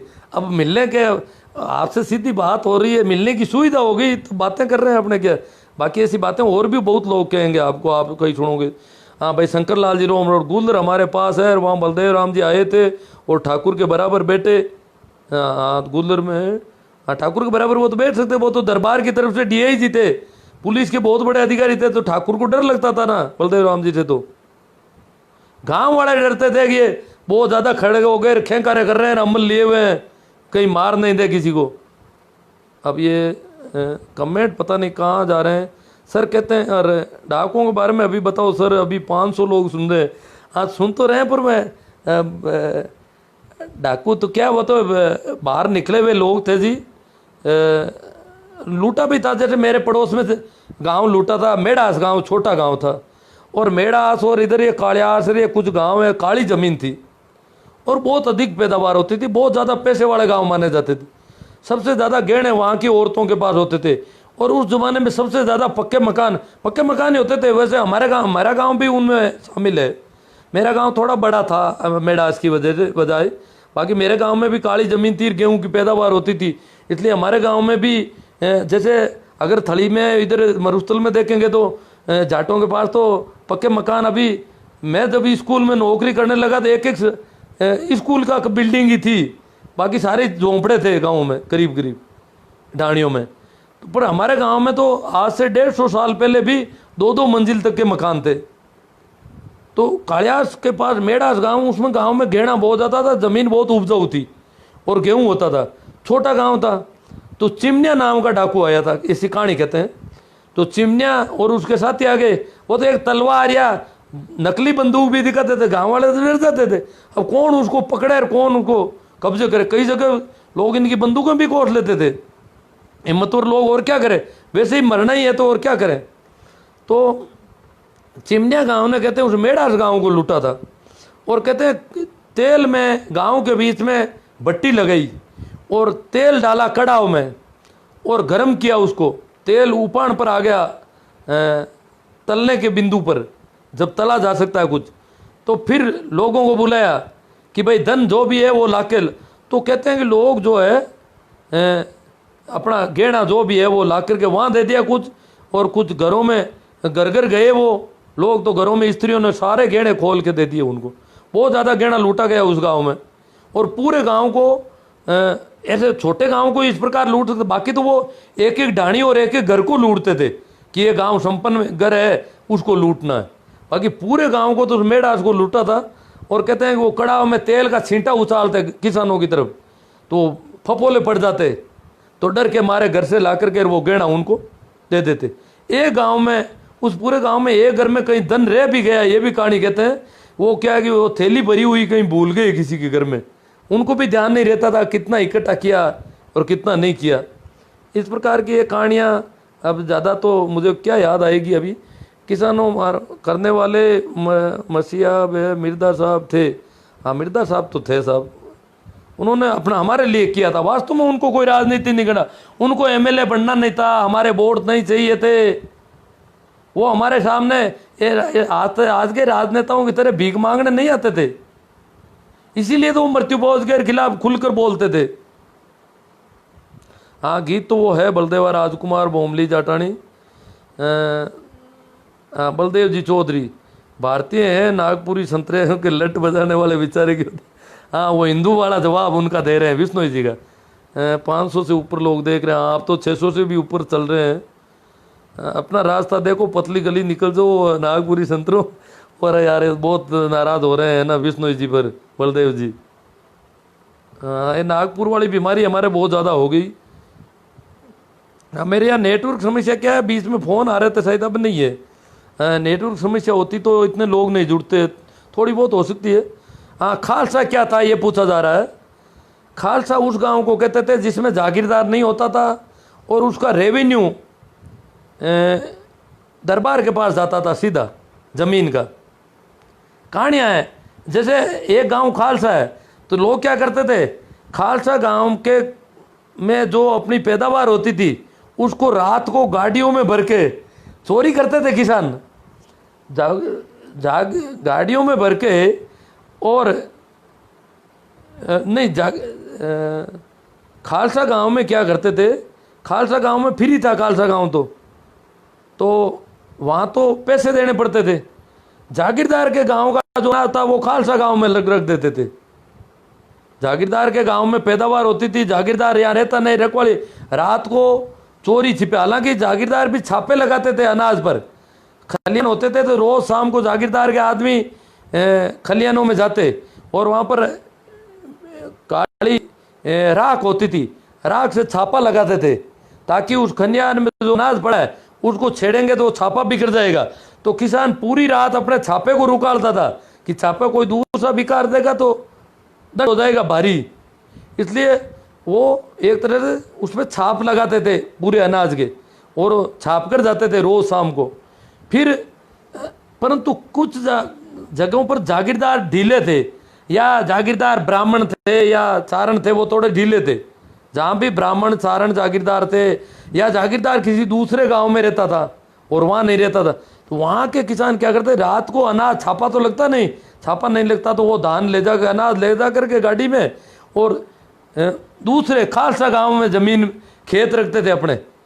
उस खालसा गांव के खेत की जमीन का अनाज आधा नहीं लेना पड़ता था, उसके रुपये देने पड़ते थे। जमीन कितने बीघा है उसके रुपये दरबार को देने पड़ते थे, उसको कहते थे इजारा, उसकी वसूली होती थी। तो उस गांव में ला करके वो डाल देते थे और जागीरदार को बताते हैं अब के तो सर, अब के तो साहब बाप जी अंदाता अनाज कम हुआ है खेतों में, ये इतना ही हुआ है, उसमें से आधा जागीरदार को देते थे। इस प्रकार की बदमाशियाँ भी कुछ जगह होती थी। इसके अलावा हमारे यहाँ पर भूरा राम जी चौधरी थे सिणोद के, वो भी एक तरह से बड़े बहुत दबंग आदमी थे बलदेव राम जी। उन्होंने वो खालसा गाँवों में रेवेन्यू वसूली का काम करते थे और कई ऐसे खालसा गांव थे इधर रेगिस्तान में जहाँ सरकार दरबार के समझ आती कि रेवेन्यू वसूल करे तो कौन करे। हाँ, कृष्णाराम जी धोलिया, कृष्णाराम जी सरपंच थे ना, ये भी माने हुए सरपंच थे भाई, अमरा राम जी और कृष्णाराम जी सरपंच ये तो जोड़ी थी इनकी। पूरे मुंडवा पंचायत समिति, उस समय की मुंडवा पंचायत समिति थी, उसमें बहुत ही अलग तरह के सरपंच माने जाते थे और बहुत समझदार थे। कृष्णाराम जी से और अमरा राम जी से मेरी कई बार बातचीत होती रहती थी और कृष्णाराम जी से तो बहुत अच्छे संबंध थे मेरे। क्यूसर में ये लोग मिल जाते थे, डारू में और नागड़ी में भी। अमरा राम जी तो अभी तक नागड़ी में जिंदा थे, तब तक मैं नागड़ी में नौकरी करता था। तो मतलब मुझे सिणोद के लोग बताते हैं कि भूरा राम जी रेवेन्यू वसूली करने जागीरदारी सिस्टम को जानते थे बहुत ज़्यादा, और वो सारा कैसे डेकोरम करना है, कैसे प्रोटोकॉल रखना अपना। कहते हैं भूरा राम जी जब घोड़ी लेकर के चलते थे तो आगे 2-4 आदमी पैदल दौड़ते थे ताकि आगे लोग डर जाए।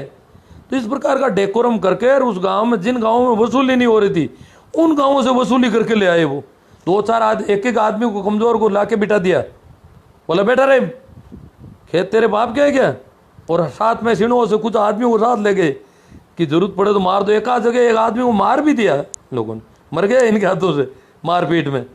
फिर उन पर मुकदमा हुआ, उसमें भी उन्होंने कहा कि ये तो सामने हो गया, बोले दरबार को मैं कुछ नहीं मानता, तो यूं करके दरबार के वहाँ मुकदमे में भी उनको छूट हो गई। तो इस प्रकार ये खालसा गाँव का ये सिस्टम था। सिणोद भी खालसा गाँव था। हाँ, डाकिया को मिर्दा बोला जाता है, इन्होंने जवाब दे दिया भाई पोखरमल जी ने। डाकिया मिर्दा नाम जो है डाकिया का पर्यायवाची है, डाक का काम ये मिर्दा लोग करते थे। इसके अलावा इनको जागीर भी दे रखी थी और अपने गांव के जागीरदार से इनको छूट मिलती थी कई चीजों की। मोहन सिंह जी कुंदरिया कहते हैं बलदेव राम जी पर मुझे गर्व है। सुखराम जी डोडवड़िया, मुझे आज पहली बार आपके विचार सुनने का मौका मिला है। हाँ, ज़्यादा लोग जुड़ गए इसलिए आज ज़्यादा लोग जुड़ रहे हैं। भंवर सिंह जी, राम राम साहब भाई साहब, आपका लाइव देखकर बहुत अच्छा लगता है। राजेंद्र जी सिया को, हाँ ये तो रेगुलर सुनने वालों में है। सुकाराम जी, कुछ दिनों से मैं सुना नहीं रहा था लाइव, कुछ टेक्निकल प्रॉब्लम आ रही थी, पता नहीं आज चल गया लग रहा है।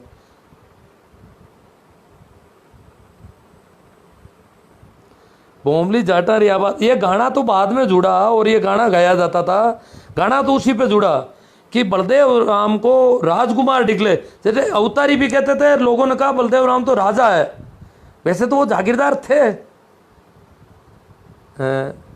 जैसे हमारे इनको मुआवजा मिला उन गाँवों का, हमारे जो गाँव के जो पूसाराम जी थे उनको डूडीवास गांव का मुआवजा मिला था, चांदी के सिक्के मिले थे सरकार की तरफ से। जब इंदिरा गांधी ने प्रीव्यू पर खत्म किया तो मुआवजा दिया था इनको। और हमारे गांव में ही है वो जो उनके साथ थे, हमारे श्री कृष्ण जी सेन है, वो मुझे बता रहे थे कि मैं उस मंगनीराम जी के साथ था, मंगनीराम जी को मेजर साहब को मुआवजा मिला और मैं जोधपुर पहुंचा के आया था, वो पे थी भरी हुई रुपयों से, जोधपुर नागौर कलेक्ट्रेट से मिला था मुआवजा, तो इनको जमीन का मुआवजा भी मिला था।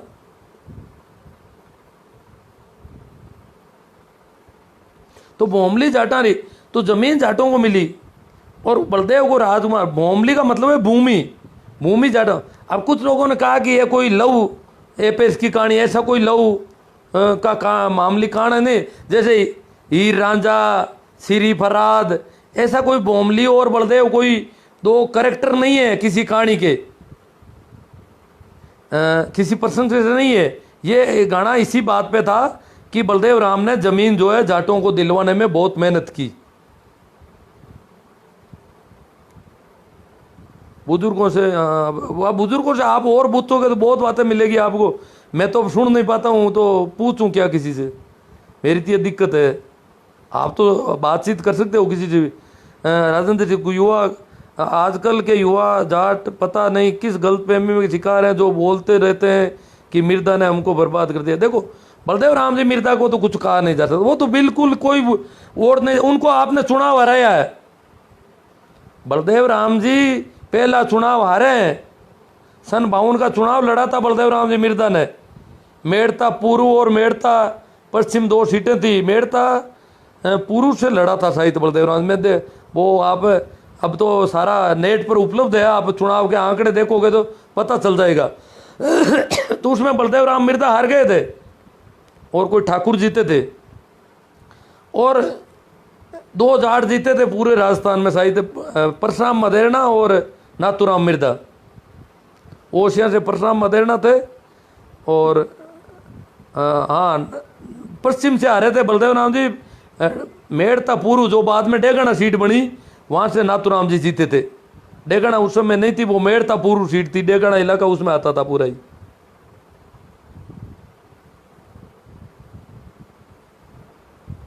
तो बलदेव राम जी को कोई चुनाव नहीं लड़ना था, सिर्फ दर्द था उनके दिल में हमारे प्रति। ये गाँव के बेचारे खाना बदोश टाइप के लोग थे, भटक रहे थे, भूखे प्यासे, आंतड़ियाँ निकली हुई थी, हालत बहुत खराब थी, दशा देखने जैसी नहीं थी। तो बलदेव राम जी चाहते थे कि समय में बदलाव आ रहा है और इसके साथ मैं इन लोगों को कितना बदलाव में ले जाऊं, कितना समय के साथ इनको जोड़ दूं, कितना समय समाज की मुख्य धारा से ये लोग जुड़ सकें। गाँव के लोग और शहरों में भी बहुत अंतर था, तो वो चाहते थे कि गाँव के लोग शहरों की तरफ कैसे पढ़े।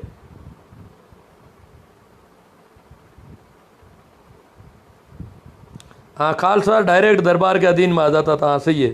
हाँ, तो उसमें जमीन का रेवेन्यू रोकड़ देना पड़ता था, कैश पेमेंट।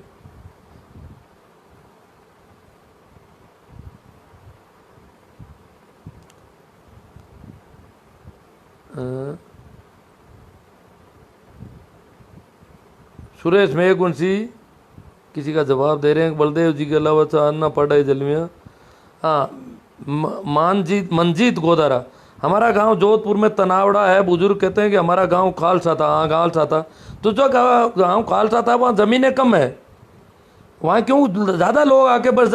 खालसा गांव में जागीरदारी जुल्म नहीं थे, इसलिए जागीरदारों से परेशान होकर के कई लोग बस जाते थे, इसलिए ज़मीन कम मिलती थी लोगों को। उस जमीन से ही गुजारा करना पड़ता था। और जागीरदार जहाँ बड़े जागीरदार थे, जो जागीरदार जितना ज़्यादा परेशान करता था उतने ही किसानों को ज़मीन ज़्यादा मिल जाती थी, परंतु परेशानियाँ बहुत ज़्यादा झेलनी पड़ती थी। वो का वही मामला था।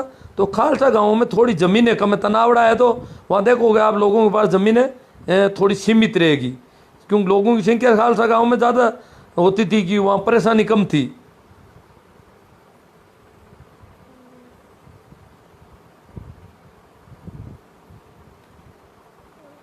हाँ, बिगोड़ी देनी पड़ती थी। जो बिगोड़ी नहीं दे पाता था उसको उस जमीन से बेदखल कर देते थे। हाँ सही है। जमीन तो ठाकुर की थी, वो सीधी दरबार की थी। खालसा गांव की जमीन किसी एक आदमी को पट्टा नहीं दे रखा था।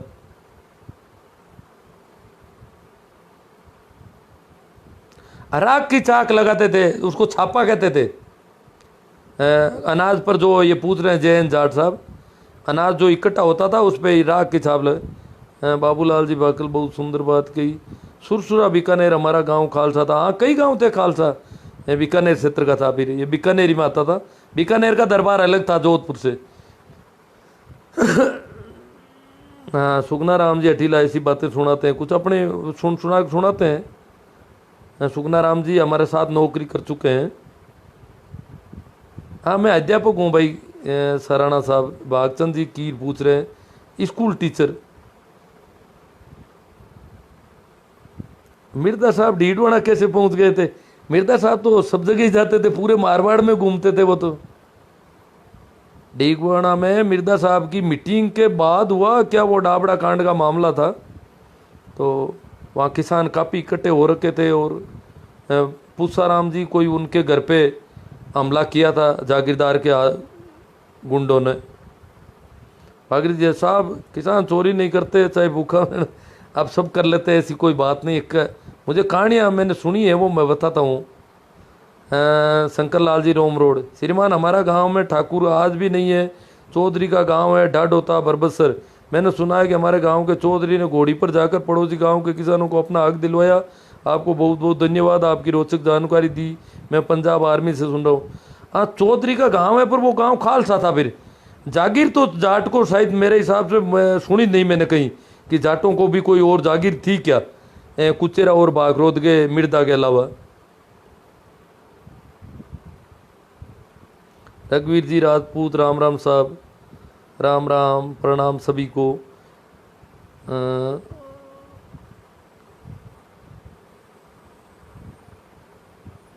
इस तरह जन जागरण करते रहो। रोज ही मैं तो काफ़ी बातें कर रहा हूँ।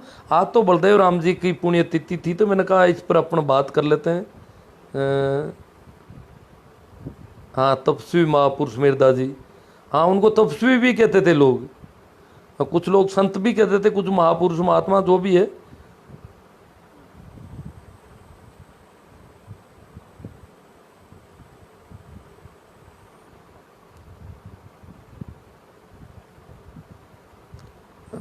और कोई देख रहा हूँ मैं, जय नारायण व्यास और बलदेव राम जी मिर्दा एक साथ। हाँ, जय नारायण जी व्यास तो स्वतंत्र रूप से आंदोलन चलाते थे। मारवाड़ हितकारिणी सभा और उनके थे वो, एक तरह से बाद में वो कांग्रेस के साथ जुड़ गए। और वो तो जयनारायण व्यास तो पूरी तरह से दरबार के खिलाफ खड़े थे। बलदेव राम जी को दरबार से थोड़ा रखना पड़ता था, दरबार की नौकरी। बाद में उन्होंने इस्तीफा दे दिया, तब वो उनके साथ हो गए थे। इस्तीफा देने से पहले जयनारायण जी व्यास से उनके संपर्क जरूर थे, परंतु जयनारायण जी व्यास जो है स्वतंत्र रूप से स्वतंत्रता सेनानी थे। बलदेव राम जी को दरबार की नौकरी करते हुए ये सारा काम करता था। उनको पता था कि अगर मैं नौकरी छोड़ के आ जाऊंगा तो फिर जागीरदारों से मुकाबला करना मुश्किल पड़ जाएगा, इसलिए दरबार की तरफ से जागीरदारों से संघर्ष करने में आसानी नहीं थी उनके। हाँ, भंवरलाल जी कहते हैं मैं डीडवाना में आज भी बलदेव राम जी को पूरे मारवाड़ में याद करते हैं साहब। डीडवाना में क्यों, पाली, सिरोही, जालोर, आप बाड़मेर कहीं भी चले जाओ, जैसलमेर, पूरे मारवाड़ में गांव गांव में लोग जानते हैं बलदेव राम जी को, पुराने लोग तो।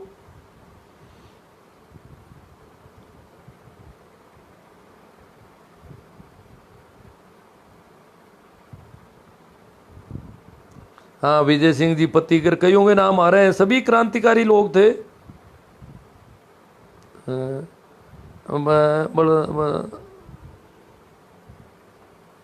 नहीं, नाथूराम जी मिर्दा और बलदेव राम जी का परिवार एक है। मैं तो इतनी ज़्यादा जानकारी तो नहीं है, परंतु ये दादा पोता में नज़दीकी परिवार के थे, ज़्यादा दूर का रिश्ता नहीं था।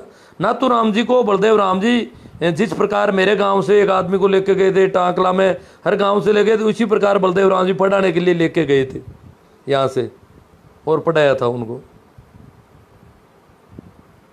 बलदेव राम जी ही लेकर गए थे नाथूराम जी को। बच्चा ठीक लगा, पड़ोस का अपने भाई बंदों में ही थे ना, शायद कुचरा में कई लोगों को लेके गए थे। नाथूराम जी के बारे में यही सुना था हमने कि उनको भी लेके गए थे पकड़ के। बिल्कुल सही कहा गुरुदेव आपने। तो चलो कुछ बातों से बातें निकला है, तो हालांकि बातें चर्चा काफ़ी हो गई है, शायद वापस तो किसी बात को छेड़ना अब ठीक नहीं रहेगा। हाँ भाई, पांचाराम जी भगोड़िया, बिल्कुल अच्छे टॉपिक पर आज बात कही आपने। ऐसे महान पुरुष, ऐसी आत्माओं को हम कोटि कोटि वंदन करते हैं, नमन प्रणाम करते हैं। और आप भी गुरुदेव ऐसी सच्चाई हमारे सामने ले रहे हो आज की नौजवान पीढ़ी के लिए। आपका भी दिल से गहराइयों से सल्यूट, आभार। मतलब दिल इनका भी भरा आ रहा है, मेरे लिए भी। अहमदाबाद एयरपोर्ट से बोल रहे हैं भाई, वेरी गुड। हाँ, करीब करीब दूर दराज से जंगल प्रदेश हाँ जंगल प्रदेश था बीकानेर में, जाट राजा थे 1988 से पहले। हाँ देखो, जंगल प्रदेश में नेराजी गोदारा थे, वो बहुत पुरानी बातें हैं। उस समय एजुकेशन वगैरह, ये जो मैं अभी आज़ादी के पास की बातें कर रहा हूँ, जब पढ़ाने की बातें कर रहा हूँ, उस समय अनपढ़ भी राजा थे, सारे राजा लोग भी अनपढ़ ही थे। क्योंकि पढ़ने तो नीचे जाटों को पढ़ने नहीं दिया जाता था पहले, हमारे शास्त्रों के हिसाब से नहीं पढ़ सकते थे। तो नेरोजी गोदारा जो थे, उन्होंने कहते हैं बीकानेर की स्थापना राव बीका और नेरोजी गोदारा दोनों ने मिलके की थी, इसलिए इसका नाम बीकानेर पड़ा है। ऐसी कहानी भी है। ये स्थापना भी लगभग 15वीं शताब्दी में हुई थी।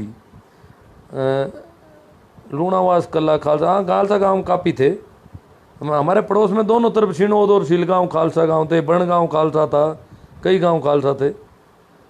हाँ, दाड़मी गांव में डूंगर राम जी चौधरी बलदेव राम जी के सहयोगी थे, जो डाकुओं से लड़े और शहीद हुए, उनकी याद में आंसू। हाँ, मैं नाम भूल गया भाई, डूंगर राम जी चमेल चौधरी जो थे। डूंगर राम पशु मेला आसोब में भरा जाता है, और मैं तो क्या है पहले पशु बेचने करने आसोब जाते थे, मेले में रहा हूँ। और क्यों खेती करते थे हम भी पहले पशुओं से।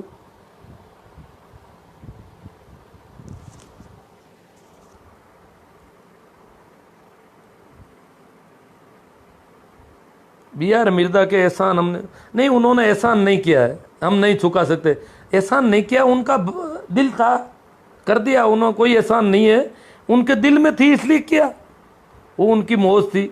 हाँ, परंतु शुक्रिया अदा हमें करना चाहिए, कृतज्ञता हमें प्रकट करनी चाहिए कि उन्होंने हमें कुछ, हम आज जो भी हैं उनकी बदौलत है। बस सीधी सी बात है, हम आज जिस स्थिति में है वो सारा का सारा उनकी बदौलत है। शायद हम कई वर्षों तक तो शहर में ही नहीं पहुंच पाते, बिदकते लोगों को देख करके। पप्पू पटेल, गुरुजी जानकारी बहुत अच्छी दे रहे हो, भी गवर्नमेंट स्कूल में टीचर हूँ। आप भी टीचर हो, ठीक है।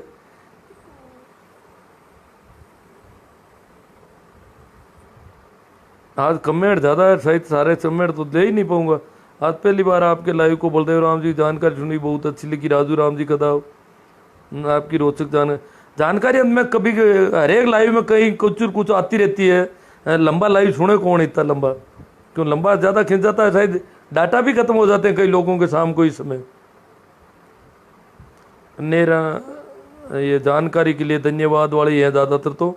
और कोई भी मैं सोच रहा हूँ कोई ऐसी क्वेरी और जिसको छेड़ना ज़रूरी हो तो लेते हैं। हाँ भाई, सुखाराम जी डोडवाड़िया, अम्बी डीडवाणा से, सर कभी पधारो सा डीडवाणा गुरु जी। अरे साहब, मैं तो सुनता नहीं हूँ, करूँ क्या बातचीत तो होती नहीं है कहीं भी जाऊँ तो। खैर, आपकी बहुत अच्छी बात है, स्वीकार है। और जाता तो हूँ डीडवाणा, कई बार गया हूँ। देखो, मिलने का संयोग हुआ तो मिलेंगे। पांचाराम जी भगोड़िया, आप बहुत अच्छा संघर्ष कर रहे हो, हम दिल की गहराइयों से आपके संघर्ष को सैल्यूट करते हैं। हम आपकी भावनाओं के साथ हमेशा खड़े मिलेंगे गुरुदेव। पांचुराम जी तो बहुत हमेशा खड़े मिले भाई। मैं कई तरह की बातें करता हूँ, पता नहीं कभी कभी आपकी गाड़ी नहीं फिसल जाए, क्योंकि मैं तो अपने आप से एक तरह चाय जैसी शुरू कर देता हूँ। खैर जो भी है आपके भाव है। भवनलाल जी धाइल भीलड़ी गुजरात से बोल रहे हैं। भीलड़ी इंग्लिश वाले तो टाल ही दूँ क्योंकि उन्हें मुश्किल होती है। हाँ दाड़मी के एक चौधरी को महेंद्र जी को वाला वो डूंगर राम जी चौधरी थे दाड़मी के।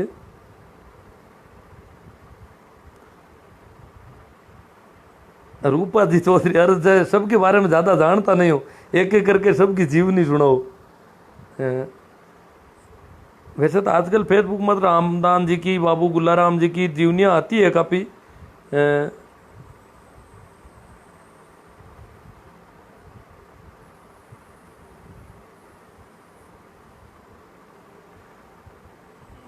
कोटि कोटि प्रणाम, ये तो सब प्रणाम नमस्कार। चलो जो भी है, आप लोगों ने आज बहुत अच्छा सहयोग दिया और शायद आज तो मेरे हिसाब से 15,000 से ज़्यादा लोग सुन रहे होंगे, व्यू हो गए होंगे। और आप ज़्यादातर लोग इस पर लाइक कमेंट और इसको शेयर करना, ये तो अब आपकी ड्यूटी है। और साथ ही मेरे जो यूट्यूब चैनल है उसको सब्सक्राइब करना। सब्सक्राइब करने से उसका प्रसारण बढ़ता है, तो इसमें कंजूसी नहीं बरतें आप, सब्सक्राइब ज़रूर करें। यूट्यूब चैनल का नाम ही शिवनारायणी नानिया यही नाम है जो मेरी आईडी का है। और आज दिन में भी कई पोस्टें मैंने लिंक डाले हैं, ये स्टेटस पोस्ट में नीचे लिंक डालता हूँ, तो कुछ तो उस पोस्ट को पढ़ के ही उस पर कमेंट करते हैं। जिनको पता है वो लिंक क्लिक करते ही यूट्यूब पर मेरा संबंधित वीडियो आता है। तो वैसे वीडियो भी आप देखें और उसको सब्सक्राइब कर रहे हैं, और इस प्रकार ये आपका भी सहयोग होगा। आप देखो आज हम वो सस्ते में मीटिंग हो रही है हमारी बीच में, बलदेव राम जी को कितनी मेहनत करनी पड़ती थी, कैसे मीटिंग होती थी, आज हम साथ बैठे हैं। और इसमें भी बलदेव राम जी का योगदान, मैंने कहा ना मैं जिस किसान छात्रावास में रहता था वो उन्हीं की देन थी, और जो व्यवस्थाएं उन्हीं की जगाई हुई जोत थी। नहीं तो जब मैं पढ़ने गया तब तक उस स्वरूप तक वो नहीं पहुंच पाती। उन्होंने तब पौधा लगाया तब ये वट वृक्ष बने, इतने बड़े बड़े किसान छात्रावास बने। ठीक है, तो एक बार आप सबको प्रणाम नमस्कार राम राम।